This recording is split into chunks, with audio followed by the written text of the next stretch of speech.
Welcome to Mallika kitchen. Today recipe వచ్చి ఆలు కుర్మా. అదేనండి, మనం పూరీలోకి పూరీ సాగ్ అంటాం కదా, అలాగా పూరీలోకి ఆలు కర్రీ. సో ఇలాగా వీడియోలో చూపించినట్టు క్యారెట్, ఎప్పుడు ఆలుతోనే కాకుండా ఇలా క్యారెట్తో కూడా చేయండి. చూపిస్తున్నట్టు క్యారెట్ ఆలుని కట్ చేసుకోవాలి.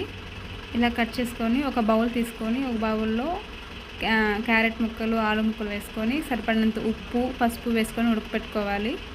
సో ఈ లోపల ఉడికే లోపల మనం సన్నగా ఆనియన్ కట్ చేసుకోవాలి. అలాగే సన్నగా పచ్చిమిర్చి కట్ చేసుకొని ఒక బౌల్లో 1 టీ స్పూన్ శనగపిండి వేసుకొని బాగా ఉండలు లేకుండా కలిపి పక్కన పెట్టుకోవాలి. చూడండి ఇలాగా. అలాగే ఒక కప్పు కొత్తిమీర కూడా తీసుకున్నాను. ఇలాగా హాఫ్ అన్ అవర్ తర్వాత ఉడికిన తర్వాత సో ఇవన్నీ బాగా వాటర్ని వంపేసుకొని పైన ఉన్న తోలు మొత్తం తీసేసి ఇలాగా నాకు ఎలా కావాలంటే అలాగా మ్యాష్ చేసుకుంటున్నాను.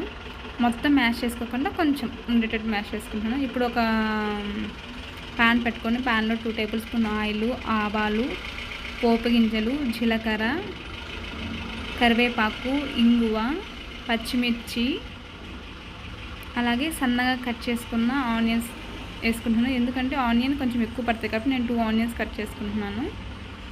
వేసుకొని బాగా ఫ్రై చేసుకోవాలి. బాగా ఫ్రై అయిన తర్వాత 1 స్పూన్ పసుపు